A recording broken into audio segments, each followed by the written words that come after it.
جب ایک حکومت ایک ضلع کا ڈپٹی کمشنر تبدیل نہیں کر سکتا تو میرے بچے کیسے دیں گے؟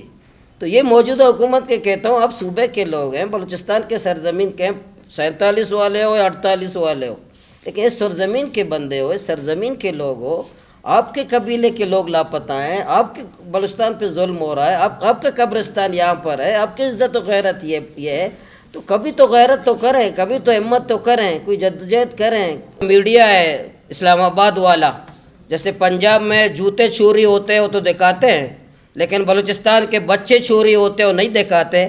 جب 1,00,000 لوگوں کو جمع کریں گے تو ہمیں یقین ہے کہ ہمارے بچے بھی انشاءاللہ میڈیا میں وہ دکھائیں گے۔ اس لیے میں کہا تھا کہ ماں کا پاکستان اس کا بچہ ہے، اس ابو کا پاکستان اس کا بیٹا ہے جو لاپتہ ہے، اس کا بیٹا وہی ہے جو لاپتہ ہے، اس کا پاکستان لاپتہ ہے۔ جب تک اس کا بیٹا کو واپس نہیں کرو گے، اس لخت جگر کو واپس نہیں کرو گے، پاکستان مستحکم نہیں ہوتا۔ لیکن ان کم عقل، بے عقل، طاقت کے گھمنڈ اور غرور، اقتدار کے گھمنڈ اور غرور، اور اپنے بندوق کے طاقت اور گھمنڈ اور غرور کی بنیاد پر بلوچستان کے عوام کو دبانے کی کوشش کرتے ہیں، بلوچستان کے لوگوں کو ایک غاصب غلام قوم کی طرح اس کو ٹریٹ کرتے ہیں۔ اسی طرح چیک پوسٹوں میں جو ہمارے ساتھ سلوک ہوتا ہے، لکھ پاس کا چیک پوسٹ ہو، یا ناکہ کاڑی کراچی جاتے ہیں وہاں کا چیک پوسٹ ہو، یا تلار گوادر کا چیک پوسٹ ہو، یا باقی جتنے چیک پوسٹوں پہ جو ہمارے ساتھ ایف سی والے جو سلوک کرتے ہیں، رویہ رکھتے ہیں، ایسا لگتا ہے کہ ہم لوگ پاکستانی نہیں ہیں۔ میں آج 2024 کا سال گزرا ہے، آپ کے توسط سے میں سوال کرتا ہوں ریاست کے اداروں سے کہ آپ کو ہم ٹیکس دیتے ہیں، ہمارے ٹیکسوں سے آپ بندوق خریدتے ہو، ہمارے ٹیکسوں سے آپ کلاشن کوپ کی گولیاں خریدتے ہو۔ میں سوال کرتا ہوں کہ 2024 میں آپ نے کون سا ملک دشمن کے سینوں پہ گولی ماری ہو؟ آپ نے یہ پاکستانیوں کے سینوں پہ گولیاں ماری ہیں۔ جس ٹیکس سے میں آپ کو پیسے دیتا ہوں، آپ کلاشن کوپ خریدتے ہو، گولیاں خریدتے ہو، وہی گولیاں اپنے پاکستانیوں کے سینوں میں پیوست ضرور کیا ہے۔ کسی انڈیا جس کو آپ دشمن کہتے ہو کہ انڈیا ہمارا دشمن ہے، کسی بارڈر میں کسی کے اپنے سینے پیوست نہیں کہ سوائے ہمارے، سوائے اسلام آباد میں پرامن احتجاج کرنے والے یا بلوچستان میں پرامن لوگوں کو یا ہمارے نوجوانوں کے سینوں پہ آپ نے پیوست کیے ہیں۔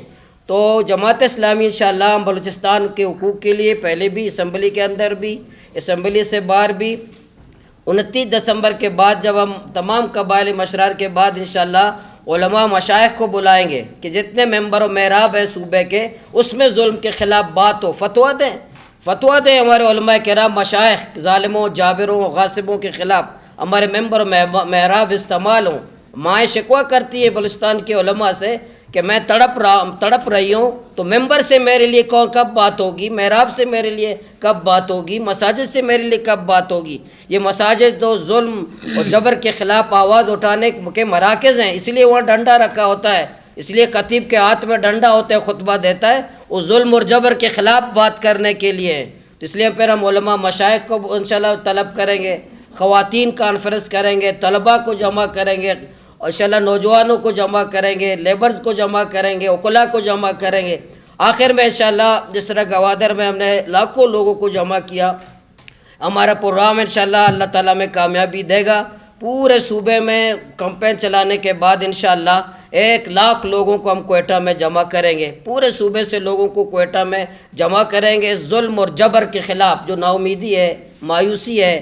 اور میں حکمرانوں کو آخر میں کہتا ہوں کہ آپ پنڈی اور اسلام آباد کے حکمران جو بلوچستان میں آپریشن کا فیصلہ کرتے ہیں، تو انشاءاللہ ہم پورے بلوچستان کے لوگوں کو جمع کر کے ہم مزاحمت کا فیصلہ کریں گے، ہم انشاءاللہ جمہوری مزاحمت کا فیصلہ کریں گے، اس اور جبر کے خلاف، پنڈی اور اسلام آباد کے دہشت گرد حکمرانوں کے فیصلوں کے خلاف ہم بلوچستان کے لوگوں کو انشاءاللہ منظم بھی کریں گے، متحد بھی کریں گے، اور بھرپور انشاءاللہ آواز اٹھائیں گے۔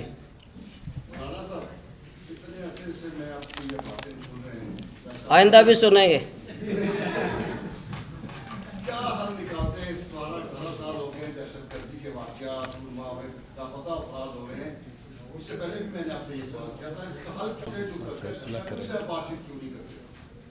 بات چیت تو ہوتی ہی رہتی ہے، ہم بات کرتے ہیں، کبھی بلاتے ہیں، ہم اپنی پوری بات پچھلی دفعہ بھی کہا، پوری سیدھی بات کرتے ہیں، لیکن میں بطور ایک سیاسی کارکن چاہتا ہوں کہ عالمی اسٹیبلشمنٹ کے اشاروں پر سر ایک نقشے پہ یہ کام کر رہے ہیں، اور عالمی اسٹیبلشمنٹ جو شاید کوئی پروگرام اس کو دیا اس پہ چل رہے ہوں. اگر اس نے ملک بچانا ہے، بلوچستان کو پاکستان سے علیحدہ ہونے سے بچانا ہے، اس کو مسائل حل کرنے ہیں. اگر ہمیں علیحدہ کرنا ہے تو ہماری ماؤں کو مزید بیوہ نہ کریں، بچوں کو یتیم نہ کریں، سیدھی سیدھی بات کریں کہ آپ لوگوں کو ہم علیحدہ کر رہے ہیں. مولانا صاحب، آپ نے مزاحمت کی بات کی، کیا آپ سیول نافرمانی کی طرف جا رہے ہیں؟ سیول نافرمانی کی نہیں جائیں گے. ہم جتنے ہمارے احتجاج ہوں گے اس کے 300 طریقے احتجاج کے. پہلا تو یہ کہ ہم یہاں 1,00,000 لوگ اب تک دیکھیں ہم منتشر ہیں. ایک گلی میں، بلوچستان کے ایک گلی میں ایک لاپتہ نوجوان کا لاش جاتا ہے، دوسرے گلی میں ڈول رو رہا ہوتا ہے. جب تک تمام قبائل، تمام سیاسی جماعتیں اکٹھے نہ ہوں اس ظلم اور جبر کے خلاف تو یہ ہمارا مسئلہ حل ہونے والا نہیں ہے. تو 1,00,000 لوگ انشاءاللہ، مجھے یقین ہے اللہ تعالیٰ کی ذات اور عوام پر، تو ہم کامیاب ہوں گے. جب 1,00,000 لوگ ہم کوئٹہ میں یا شہر میں جمع کریں گے تو آپ کا جو میڈیا ہے اسلام آباد والا، جیسے پنجاب میں جوتے چوری ہوتے ہیں وہ تو دکھاتے ہیں، لیکن بلوچستان کے بچے چوری ہوتے ہیں وہ نہیں دکھاتے. جب 1,00,000 لوگوں کو جمع کریں گے تو ہمیں یقین ہے کہ ہمارے بچے بھی انشاءاللہ میڈیا میں وہ دکھائیں گے.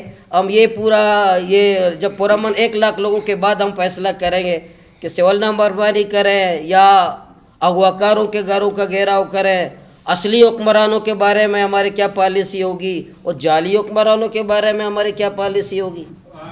صاحب یہ بتائیے کہ آپ نے ابھی مسجد و محراب کی بات کی، ممبر کی بات کی کہ ہم ممبر استعمال کریں گے، مساجد استعمال کریں گے مزاحمت، جمہوری مزاحمت کے لیے، ظلم و جبر کے خلاف علماء کو جو ہے، مشائخ کو ہم جو ہے آگے لائیں گے. مگر بدقسمتی سے ہماری تاریخ یہ بھی رہی ہے کہ پاکستان میں جب بھی ڈکٹیٹرشپ آئی ہے، ماشاءاللہ قائم ہوا ہے، انہیں مسجد و محراب سے ان کے قصیدے پڑھے گئے، ان کے قصیدے سنائے گئے. تو کیسے تبدیلی لائیں گے آپ مسجد و محراب سے، آپ کیسے تبدیلی لائیں گے؟ تو اس لیے ان کو جمع کریں. میں بھی ممبر والا ہوں، میں بھی محراب والا ہوں. سب کو قائل کریں گے کہ یہ ممبر جو اللہ تعالیٰ نے، اللہ کے نبی کے وارث ہیں. اللہ کے نبی تو مظلوموں کا پیغمبر ہے، ظالموں کا تو نہیں ہے. اللہ کے نبی تو مقتولوں کا پیغمبر ہے، قاتلوں کا تو نہیں ہے. اور ممبر کے ساتھ جو لاٹھی ہوتی ہے، ڈنڈا، تو ظالموں کو دکھانے کے لیے ہوتا ہے. تو ہم علماء کے پاس جائیں گے، مساجد جاؤں گا، مدارس جاؤں گا، سب کو بتاؤں گا کہ اس ممبر کے اوپر جو ہے نا وضو کے 4 فرائض بیان کرنے کی ضرورت نہیں ہے. ظالم، قاتل، غاصب، چور، ڈاکو کے خلاف بات کریں. انشاءاللہ میں جاؤں گا تمام علماء کے پاس. مولانا صاحب، آپ کے جس طرح بلوچستان کی تمام مسائل کو جا کے بڑے خوبصورت انداز میں ظاہر کیا، جو ان کو چلانے والے، حکومت کو چلانے والے، ان کے لیے کیا ایسا ایجنڈا آپ کے ذہن میں ہے جن کو آپ لوگوں کو بتائیں اور اس عمل کریں یا کر بھی نہیں دیں، نہ کرنے کی وجوہات کیا؟ دیکھیں، یہاں صوبائی اسمبلی کی بلوچستان میں کیا حیثیت ہے آپ کو پتہ ہے؟ بلوچستان حکومت بلوچستان کے کسی ضلع کا ڈپٹی کمشنر تبدیل کر سکتا ہے؟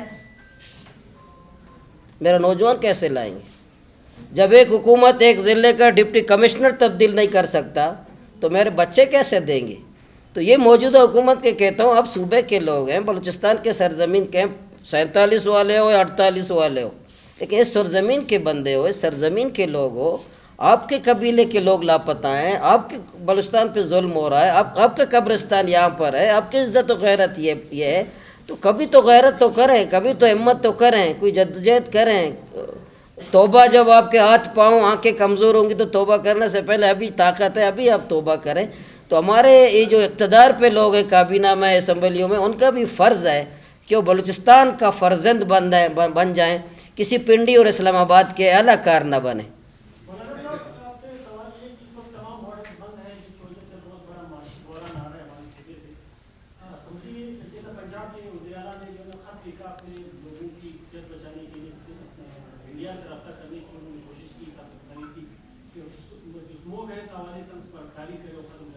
اسی طرح ہمارے صوبائی حکومت اور صوبے کو بھی حق حاصل ہے کہ اپنے عوام کے مسائل کے حل کے لیے اسمبلی کے ذریعے جو ہے عوام سے.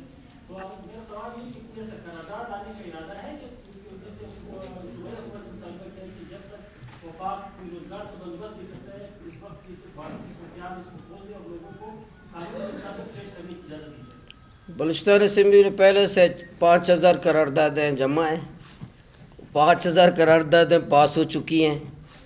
صوبائی اسمبلی کی قرارداد کو میرے خیال میں اسپیکر صاحب بھی نہیں پڑھتا، کون سے پنڈی والے پڑھ لیں گے. تو اس لیے ہم کہتے ہیں کہ یہ پہلے تو ہم آزاد تو کریں صوبائی اسمبلی کو، ہم آزاد تو کریں صوبائی کابینہ کو. تو ہم پنجاب تو آزاد ہے. پنجاب جو انڈیا تو ہمیں پڑھاتے ہیں نا, دھوکہ دیتے ہیں, ہمارے نصابی کتاب انڈیا ہمارا دشمن ہے. انڈیا کا تو کرتارپور کا جو بارڈر ہے وہاں تو شناختی کارڈ سے اجازت ہے, پاسپورٹ کی کوئی شرط نہیں ہے. شناختی کارڈ سے جاؤ, شناختی کارڈ سے آؤ, کوئی شرط نہیں ہے. جیلم کا جو دریا ہے وہاں تو لوگ کشتیوں سے جاتے ہیں, وہاں سے چیز لاتے ہیں پھر آتے ہیں, ان کو تو آزادی ہے. کوئی کوسٹ گارڈ, کوئی فوجی, کوئی ایف سی وہاں نہیں کھڑا ہے اس کو پوچھے کہ کہاں سے آ رہے ہو, کہاں جا رہے ہو, بالکل آزاد ہیں. اور جس کو انڈیا کا, جس کو اپنا دشمن ملک کہتے ہیں, لیکن یہ افغانستان جس کو ہم برادر اسلامی ملک کہتے ہیں, ایران جس کو برادر اسلامی ملک کہتے ہیں, یہاں جو ہمارے ذلیل اور خوار ہماری رشتہ داریاں ہیں.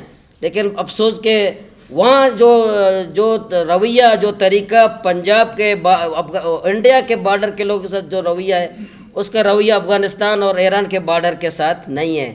تو یہی اسی انہیں جو ہمیں ایک نفرت فیل ہوتی ہے, اس لیے تو ہم اس کو محسوس کرتے ہیں کہ ہمیں شاید غلام سمجھتے ہیں. اور پنجاب حکومت آزاد بھی ہے, دنیا کے کسی ملک سے بات کرے, کسی ملک سے معاہدہ کرے.